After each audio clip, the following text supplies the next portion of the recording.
প্রেম মানে না বাধা, প্রেম মানে না কোনো কিছু, প্রেম মানে না গরিবের খেলা। তারই ধারাবাহিকতায় আজকে চলে আসলাম রাজকুমারী রাখালের প্রেম নিয়ে। তাই দর্শক বন্ধুরা, আপনারা সম্পূর্ণ ভিডিওটা দেখবেন না টেনে। এরকম মজার মজার গল্প দেখতে আপনারা অবশ্যই আমাদের চ্যানেলটাকে সাবস্ক্রাইব করবেন, যাতে আপনারা ঘরে বসে আছেন আমাদের সম্পূর্ণ ভিডিওগুলো দেখতে পারেন। চলে আসুন দর্শক বন্ধুরা আজকে রাজকুমারী রাখালের প্রেম শোনার জন্য। আমাদের দেশে ইতিহাস ঐতিহ্য যদি আমরা পর্যালোচনা করি, এখানে অনেক প্রেমের ইতিহাস আছে। বড়লোকের মেয়ে, গরিবের ছেলে, আবার বড়লোকের ছেলে, গরিবের মেয়ে, সব মিলেই আমাদের দৈনন্দিন জীবনের ইতিহাস। তারই ধারাবাহিকতার এক বড় লোকের ধনীর দুলালির মেয়ে, সেই রাজকুমারীর ইতিহাস আজকে তুলে ধরলাম। রাজকুমারের বাড়িতে, রাজার বাড়িতে মন্ত্রী উজির সব কিছুই থাকে, এটা সবাই জানেন। আর রাজারা মূলত কয়েকটা এলাকা নিয়ে একটা রাজার একটা এরিয়া থাকে। ওইরকমই এক বড় লোকের রাজবাড়ি ছিল সেই নরসিংদী পুরিন্দায়।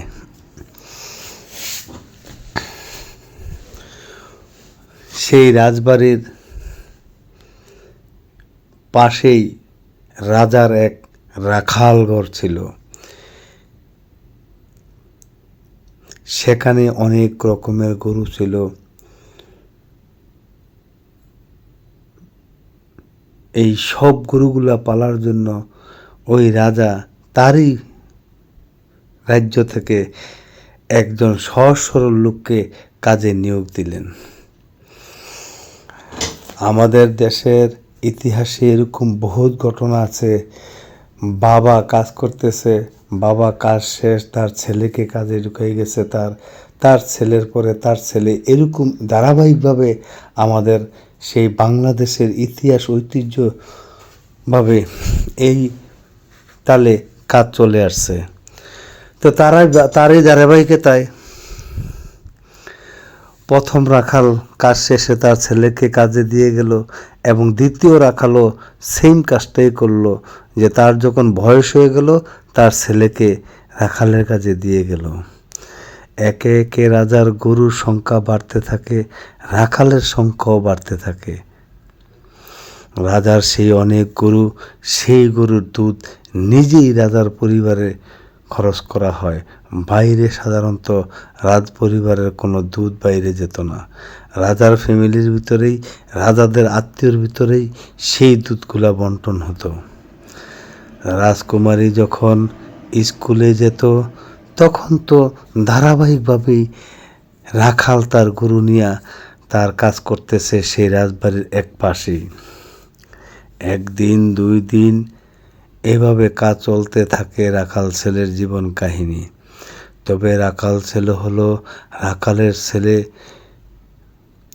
সেই অমিত, দেখতে খুব সুন্দর ছিল। তাকে দেখেই বোঝা যায় না সে যে রাখালের এক ছেলে। বাবার ধারাবাহিকতায় সে তার চাকরি পেল রাজবাড়িতে রাখালের। কিন্তু দুঃখের বিষয় হলো রাখালের ছেলের আর লেখাপড়া হয় নাই। তাই তার বাবার চাকরিটা যখন রাজবাড়িতে হয়ে গেল, তখন বাবা বৃদ্ধ হয়ে গেল। সেই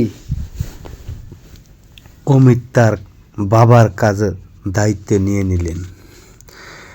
অমিত খুব সৎ সাহসিকভাবে কাজ পরিচালনা করতেছেন রাজবাড়ির, তাতে কোনো সন্দেহ হয় নাই। অমিতের কাছ থেকে রাজপরিবারের সবাই মুগ্ধ। অমিত খুব কাজের ছেলে ছিল, সে কাজকে প্রাধান্য দিত বেশি। কাজ শেষ না করে তার কোনো ব্যক্তিগত হাত দিতেন না। কাজ শেষ তখন গিয়ে তার ব্যক্তিগত কাজে সে যোগ দিতেন। রাজকুমারী প্রত্যেক দিন স্কুলে সময় মতো যায়, সেই রাখাল ছেলে তার ধারাবাহিকভাবে কাজ করতেছে তার মাঠে। গরুর দেখাশোনা, গরুর যাবতীয় কাজগুলা রাখাল তার প্রয়োজনীয় সব ব্যবস্থা করা আছে কীভাবে গরু পালতে হয়। প্রথম যেদিন রাখালকে রাজকুমারী দেখে তখন কিন্তু রাজকুমারী বুঝতেই পারে নাই সে যে রাজ পরিবারের রাখাল ছেলে। দেখতে খুব হ্যান্ডসাম দেখায় রাজকুমারী। সে যত স্কুলে যাচ্ছে ততই সেই অমিতের প্রেমে পড়তেছে। এরকম করতে করতে কয়েক বছর যাবার পর সেই রাজকুমারী অমিতের প্রেমে পড়ে যায়, কিন্তু সেটা অমিত বুঝতে পারে নাই। রাজকুমারী রাজার মেয়ে, রাজার পরিবারের যেসব লোক রাস্তা দিয়ে যাবে সব সাধারণ মানুষ সরে গিয়ে তাদের জায়গা দিত। তারই ধারাবাহিকতায় রাজকুমারী যখন বাড়ি থেকে বাইর হইতেন অমিত তখন তার কাজে ব্যস্ত থাকেন। সে তখন নিজেকে আড়াল করে রাখতে চাইতেন। সেই জিনিসটাও রাজকুমারীর চোখে পড়ে। রাজকুমারীর কথা ছিল যে আমি তো রাজার মেয়ে, আমি দেখতে খুব সুন্দর, অমিতও দেখতে সুন্দর, কিন্তু অমিত কেন আমাকে ভালোবাসার প্রস্তাব নিয়ে আসে না। সেই আকাঙ্ক্ষায় রাজকুমারী প্রত্যেক দিন থাকে, কিন্তু তার জানা ছিল না সে একজন রাজার মেয়ে। সে অমিতের অন্ধ প্রেমে পড়ে গেল। অমিত বুঝতে পারে নাই, কিন্তু এখন যখন সময় বেশি হয়ে গেছে, রাজকুমারী যখন অমিতের প্রেমে পড়ে গেছে, মন থেকে যেহেতু পছন্দই করে ফেলেছে, তখন তো রাজকুমারী সময় হলেই বাড়ির বাইরে চলে আসতো। অন্য শ্রোতা দিয়ে বাড়ির পাশে হাঁটাচলা করত, কিন্তু রাজকুমারীর প্রত্যেকবারই নেশা ছিল সে সেই রাখালকে দেখবে। কিন্তু রাজকুমারী মনে মনে খুব ছিল, সে কেন রাখাল হলো, সে কেন একটা পরিবারে জন্ম নিল না, এই নিয়ে খুব রাজকুমারী খুব আফসোস করতেন। কিন্তু রাজকুমারী যখন বাড়ির অন্দরমহল থেকে বেশি বেশি করে বাইরে আসতেন, এই জিনিসটা রাজপরিবারের সবাই চোখে চোখে রাখার চেষ্টা করলেন যে কী ঘটনা। আমাদের রাজকুমারী আগে তো কখনো বাইরে যেত না, জরুরি কাজ থাকলে পরিবারের সদস্যদেরকে সাথেই এক জায়গা থেকে অন্য জায়গায় যেতেন, কিন্তু রাজকুমারীর খুব বেশি বেশি বাইরে আসায় রাজপরিবারের রাজার বড় ছেলে জিনিসটা চোখে পড়ে। সে তাদের সিপাহীকে বলে দিলেন, রাজকুমারী যখন বাইরে যাবে তোমরা ফলো করবে, রাজকুমারী কোথায় যায়, কার সাথে কথা বলে, এই জিনিসগুলো তোমরা ফলো করবে। রাজার ছেলে রাজা হবে স্বাভাবিকভাবেই, রাজার ছেলের হুকুম মানে রাজার হুকুম। ভবিষ্যৎ সেই একদিন রাজা হবে এই প্রদেশের। যখন রাজপরিবারের গোয়েন্দা বাহিনী ফলো করলো যে রাজকুমারী বাইরে আসে কেন, একদিন দুই দিন রাজকুমারী যখন বাইরে আসতেন কোনো না কোনো শ্রোতা দিয়ে রাখালের সাথে সে কথা বলতেন। রাখাল অমিত কিন্তু ভয়ে রাজকুমারীর চোখের দিকেও তাকাতেন না। তখনকার যুগের আওয়াজ ছিল রাজ পরিবারের দিকে যদি কেউ চোখ তুলে তাকায় তাহলে তার চোখ খুলে ফেলা হতো।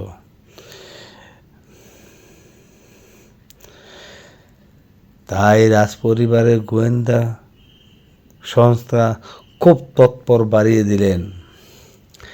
এক পর্যায়ে যখন দেখতে পেল যে রাজকুমারী সে বাইরে আসে একমাত্র অমিতের সাথে দেখা করার, তখন জিনিসটা একটু সময় দেওয়া হলো কতটুকু যায়। সেই একদিন গোয়েন্দারা রিপোর্ট করলো যে রাজার কাছে যে অমিতের কোনো দোষ নাই, কিন্তু আমাদের রাজকুমারী প্রায় সময় অমিতের কাছে যায়, অমিতের সাথে কথা বলার চেষ্টা করে। রাজপরিবারের কেউ প্রথম জিনিসটা বিশ্বাস করলেন না। তারা বললেন, এই কি করে হয়, রাখালের সাথে রাজপরিবারের মেয়ে প্রেম করবে, তার মন কি এত ছোট হয়ে গেছে? এরকম একটা ধারণা ছিল রাজপরিবারের। কিন্তু একে একে যখন সবসময় অমিতের সাথে কথা বলতে আসেন, তখন জিনিসটা এলাকার সবার চোখে পড়ে গেলেন রাজকুমারী। এভাবে অনেক দিন কেটে গেল। এক পর্যায়ে রাজকুমারী সেই রাখাল অমিতকে বলল, তোমার সাথে আমার কিছু কথা আছে। তখন অমিত ভয়ে তো শেষ, যে কি জানি কি হয়েছে, আমার হয়তো কোনো কাজের কারণে, কোনো ব্যবহারের কারণে হয়তো বা রাজকুমারী আমার প্রতি ক্ষেপে আছে। সে সহজ সরল মানুষ ছিলেন, তাই রাজকুমারীর ডাকে সাড়া দিয়ে রাজকুমারীর সাথে দেখা করতে গেলেন। তখন রাজকুমারী বলল, হে অমিত, তুমি কি কিছু বুঝতে পারো? তখন অমিত বলল, না, আমি তো কিছু বুঝতেছি না। এরকম একদিন 2 দিন রাজকুমারী খবর দিয়ে আসল কথাটা আর অমিতকে বলে না, খালি এই কথাই বলে, তুমি কিছু বোঝো? তখন এক পর্যায়ে যখন অমিত বলল, না, আমি কিছুই বুঝি না, তখন রাজকুমারী একদিন বলেই ফেললেন যে, আমি তোমাকে পেতে চাই, আমি তোমাকে ভালোবাসি। সেই কথা শুনে অন্য মানুষ হয়তো খুশিতে আত্মহারা হতেন, কিন্তু না, অমিত কোনো লোভী ছিল না। অমিতের বংশ পরিবাররা পর্যায়ক্রমে ক্রমে রাজবাড়ির খেদমত করতেন তখনকার আমলে।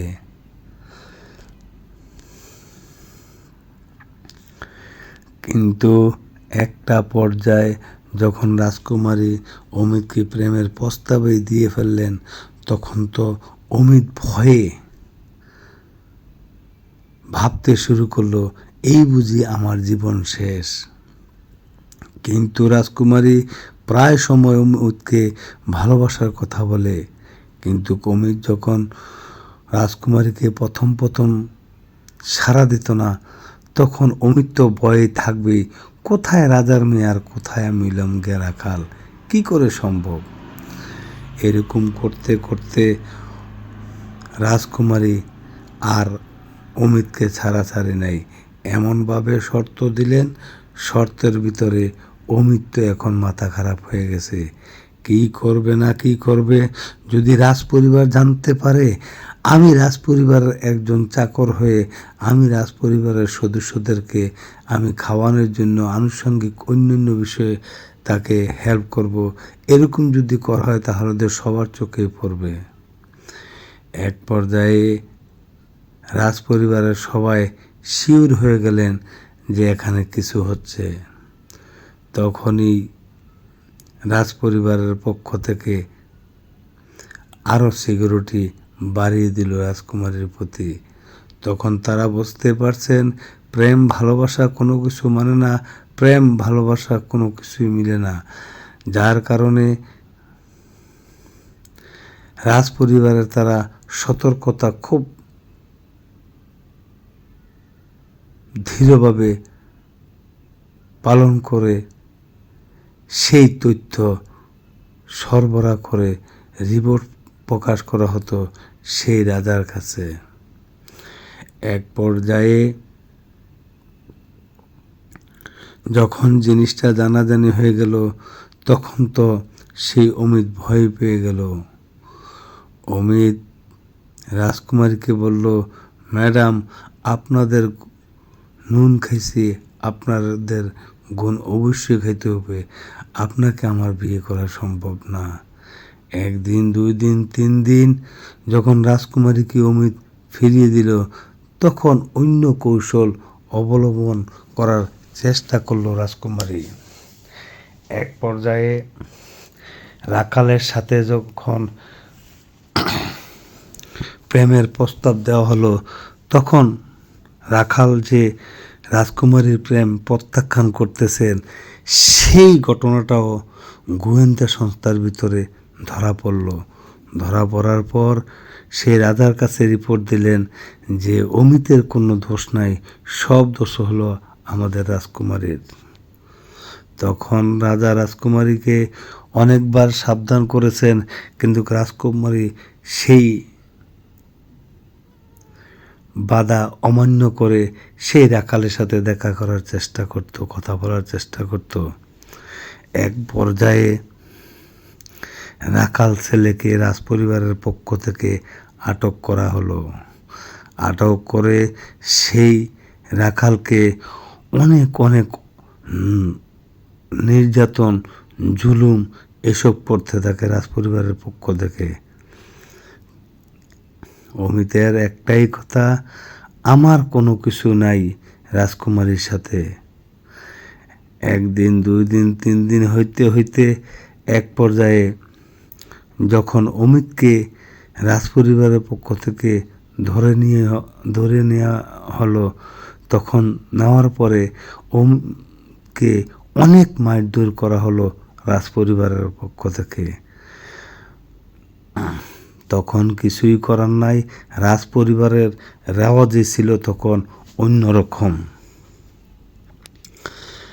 এক পর্যায়ে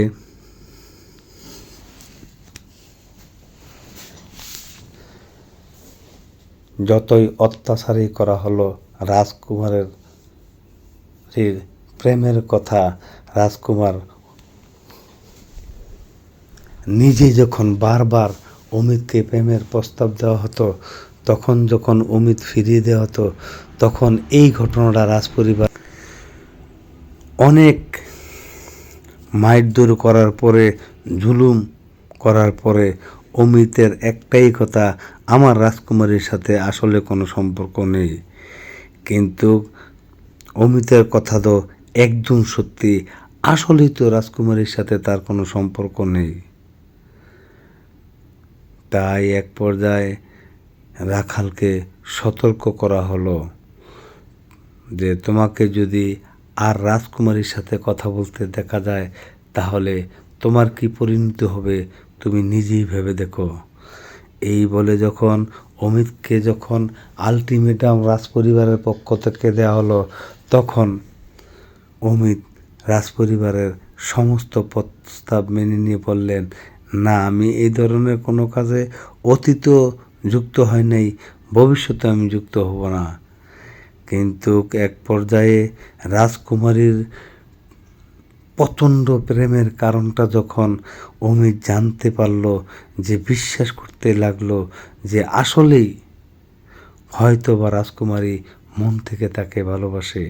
এরকম প্রশ্ন যখন সেই অমিতের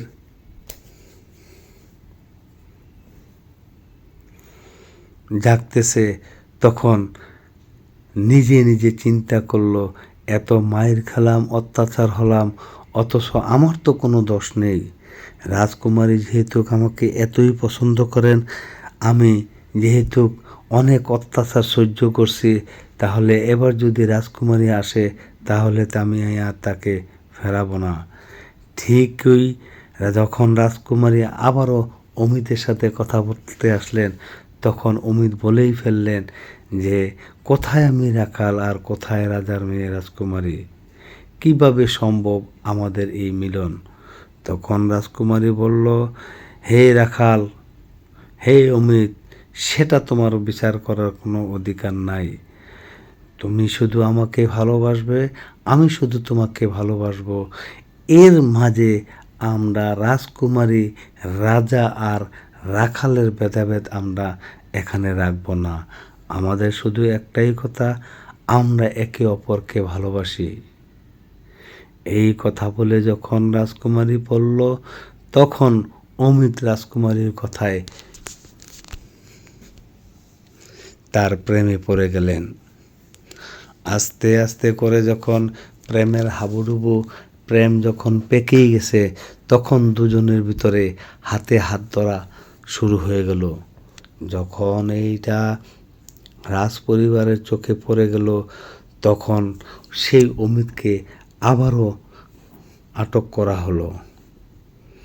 সেই রাজপরিবারে আগে জেলখানা, কয়েদখানা ছিল, সেই জেলখানার ভিতরে অমিতকে রাখা হলো। অমিতকে এবার অত্যাচারের মাত্রা রাজপরিবারের পক্ষ থেকে বাড়িয়ে দেওয়া হলো। তারপরও তারা দুজন শপথ করেছে, বাঁচতে হলে আমরা একসাথে বাঁচব, মরতে হলে আমরা একসাথে মরব। এই স্লোগানে যখন রাজকুমারী রাখালের প্রেমের গুঞ্জন এলাকা হয়ে গেল, এবার ঠিকই সত্যি সত্যি তারা গুঞ্জনকে উড়িয়ে দিয়ে তারা এখন প্রেমে আবদ্ধ হয়ে গেলেন। যখন অমিতকে প্রচুর অত্যাচার করা হলো, অমিতকে ভুলতে বলা হয়েছিল, তখন নিজে নিজেই অমিত বড় গলায় বলতে শুরু করলো, হ্যাঁ আমি রাজকুমারীকে পছন্দ করি। এই কথা শোনার পরে রাজপরিবারের সব সদস্যরা খেপে গেল। খেপে যাওয়ার পরে সেই অমিতের জন্য এমন এবার অত্যাচারের স্টিম রুলার চালু করে দিলেন, এখন আর সেই অমিত দাঁড়াতে পারছেন না। এদিক দিয়ে রাজকুমারীকে অমিত আর দেখতে পারতেছে না, রাজকুমারও অমিতকে দেখতে পারতেছে না। তাদের ভিতরে একটা অস্থিরতার একটা ভাব দেখা দিল। কিন্তু অমিত তো কারাগারে, এখন তো আর চাইলেই অমিতের সাথে দেখা করতে পারে না সেই রাজকুমারী। এবার রাজকুমারী ঠিক করছে, এবার যদি আমি কোনো রকম অমিতের সাথে দেখা হয় তাহলে ওই দিনই হবে আমার শেষ দিন।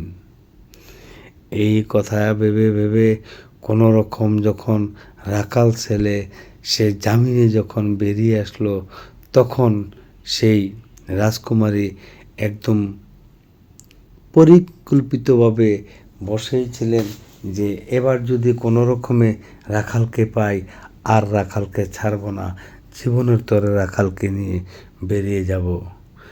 এরকম প্রস্তাব যখন দুজনের ভিতরে বলা বলি হচ্ছিল, ঠিকই একদিন রাখাল আর রাজকুমারী গ্রাম ছেলে এলাকা ছেলে পালিয়ে গেলেন। দর্শক বন্ধুরা, সেই রাজকুমারী আসলেই মন থেকে অমিতকে ভালোবেসেছিলেন, না হলে এত বাধা বিপত্তির পরও রাজকুমারী অমিতকে ভুলতে পারে নাই। যখন তারা পালিয়ে গিয়ে বিয়ে করলো, তখন রাজপরিবার থেকে জরুরি এলান আসলো যে অমিত এবং রাজকুমারীর যে গলায় এনে দিতে পারে তাকে অনেক স্বর্ণ মুদ্রা দেওয়া হবে। এরকম ডিক্লেয়ারের পর তখন রাজপরিবারের পক্ষ থেকে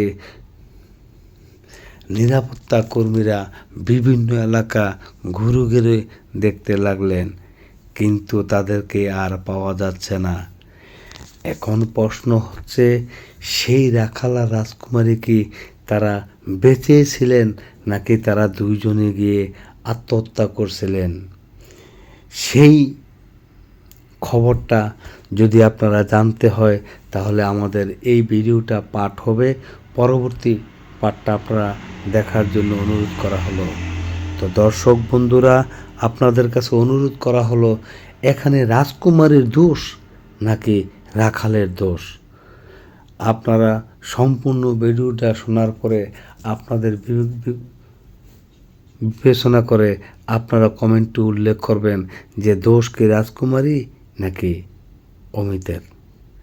তো আজকের মতন এখানেই শেষ করছি, পরবর্তীতে আবারও সেই পার্ট 2 এর ভিডিও নিয়ে গল্প নিয়ে আপনাদের সামনে হাজির থাকব। ভালো থাকুন, সুস্থ থাকুন,